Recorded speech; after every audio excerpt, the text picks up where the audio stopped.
右の結果、高市早苗君を衆議院規則第18条第2項により、本院において内閣総理大臣に指名することに決まりました。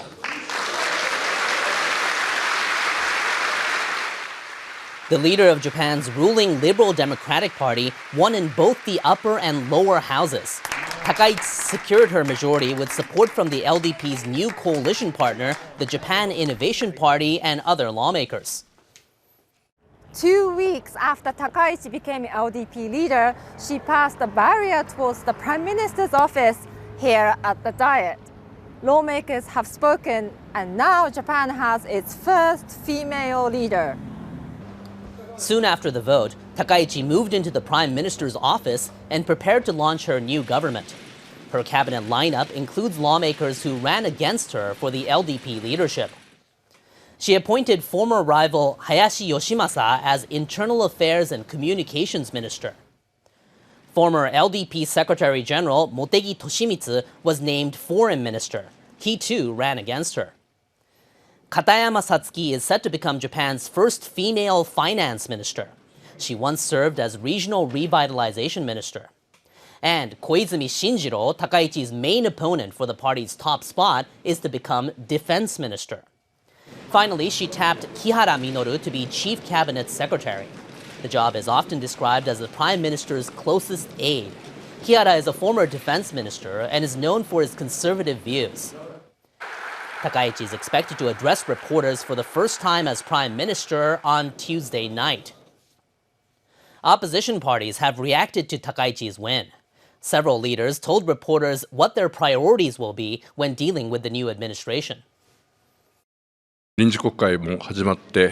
Discussions on how to deal with rising prices have been suspended, so I now want constructive debates in the Diet. I think the political climate will become more right-leaning, so I want to position us in the middle of the spectrum and express our views from there. Takaichi Sanae pledges to abolish the provisional gasoline tax rate and raise the tax-free income threshold starting this year. Doing that would build a relationship of trust and allow us to consider ways of cooperating in the future.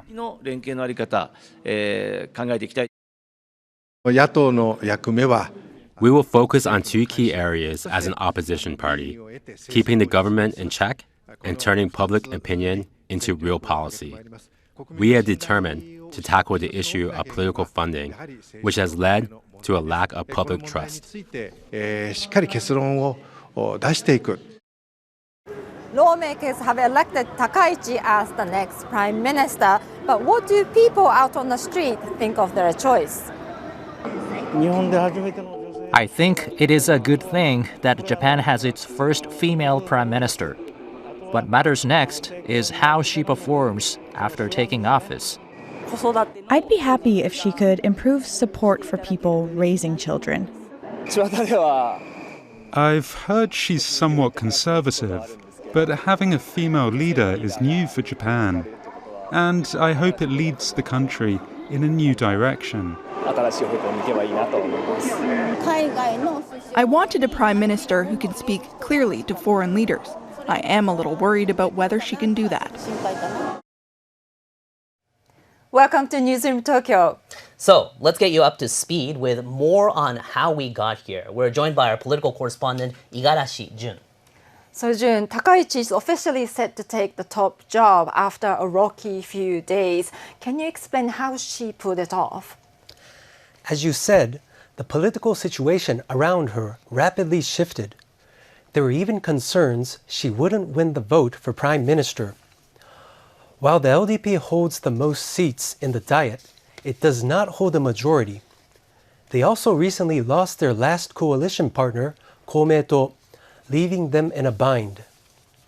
Then came the Japan Innovation Party, or JIP. Takaichi met with the party's representative, Yoshimura Hirofumi. Policy talks went relatively smoothly, and the two sides formally announced their coalition Monday. Compare that to the opposition. They had tried to rally behind a single candidate for prime minister. The largest opposition party, the Constitutional Democratic Party of Japan led the charge. They tried to join forces with the JIP and the Democratic Party for the People, or DPFP. The CDP even made a major concession by proposing the DPFP leader as the candidate rather than their own. But it was too little, too late, as the JIP was leaning towards backing the LDP. So, Jun, now that Takaichi is forming her government, what can we expect from her administration? Well, there are many issues on the horizon. Domestically, she'll have to tackle rising prices. Internationally, a big test will be an upcoming summit meeting. U.S. President Donald Trump will be in Japan. That's scheduled for later this month. But the thing to watch will be how well the LDP and the JIP can work together. During the coalition talks, the LDP reportedly offered multiple cabinet posts to the JIP, but they didn't want them. They said they wanted to wait and see how the LDP tackled certain issues first. That's why, even though they're working together, you won't see any JIP lawmakers in Takaichi's cabinet. Although both leaders signed an agreement, the two parties still clash over some key issues. That includes whether to cut the consumption tax on food and how to handle political donations from corporations and other groups. Given those developments, how Takaichi manages her relationship with the JIP will dictate the future of her administration. Thank you very much for your insight, Jun.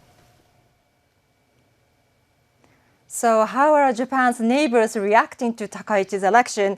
NHK World's Ishii Riki joins us live from Seoul. So Riki, what is the official response to Japan's new Prime Minister?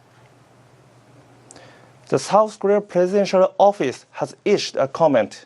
It stressed that the relationship between Japan and South Korea has developed based on solid trust between their leaders, and it said it hopes to have active exchanges with Japan's new Prime Minister. The government's basic stance is that it wants to build a relationship with Takaichi's incoming administration. But many South Korean media outlets are expressing caution. They describe Takaichi as a conservative hardliner. Nothing but she has made regular visits to Yasukuni Shrine. The shrine honors Japan's war dead. Those remembered include leaders convicted of war crimes after World War II. Sources close to the ruling party also say that some members think the government shouldn't make too many concessions to Japan over historical issues. South Korean President Lee Jae-myung worked hard to develop a good relationship with former Prime Minister Ishiba Shigeru. After taking office in June this year, Lee held 3 summit meetings with Ishiba, and he repeatedly indicated that he places importance on the bilateral relationship.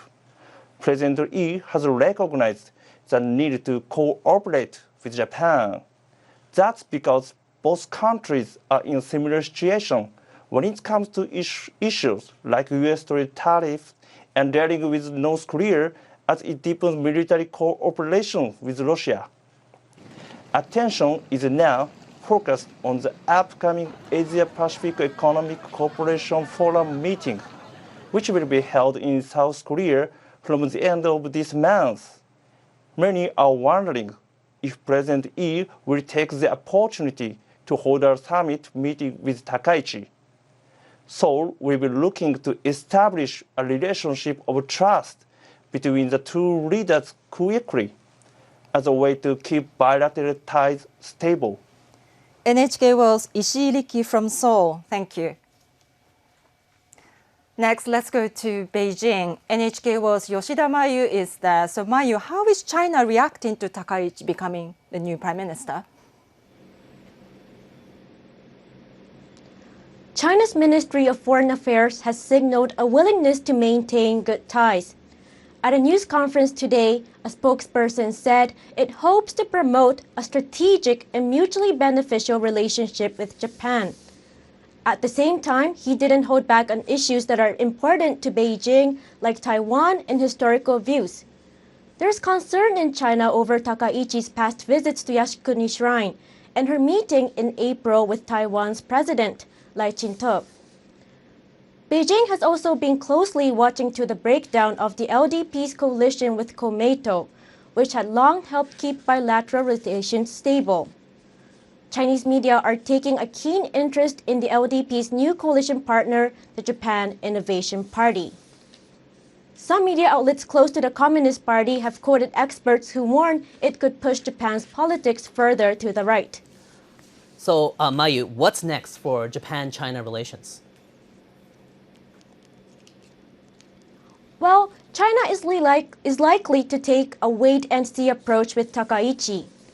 Right now, the country has plenty of other challenges to deal with, from ongoing tensions with the U.S. over trade and technology to economic stagnation at home caused by factors such as prolonged real estate slump. So China wants to keep things stable with Japan, especially when it comes to the economy. That's why Beijing will be paying close attention to how Takaichi handles sensitive issues like Taiwan and history. Spotlight will fall on the ASEAN and APEC meetings and how the new administration in Tokyo uses them to communicate its message to China, whether indirectly or face-to-face. NHK World's Yoshida Mayu from Beijing. Thank you. And we have more reactions coming in from other Asian countries. Rosalind Devavali at our bureau in Bangkok has the details. So Rosalind, what can you tell us? India's Prime Minister was quick to respond. Narendra Modi congratulated Takaichi on social media just a few minutes after her victory. Modi said he's looking forward to working closely with her to further strengthen the India-Japan Special Strategic and Global Partnership. He said deepening ties between the two nations are vital for peace, stability, and prosperity across the Indo-Pacific region and beyond. Malaysian Prime Minister Anwar Ibrahim said her elevation to office as Japan's first woman Prime Minister reflects her resolve and the quiet evolution of the country's democracy. He added he looks forward to welcoming her to Kuala Lumpur next week for the ASEAN-Japan Summit. Malaysia chairs the regional bloc this year.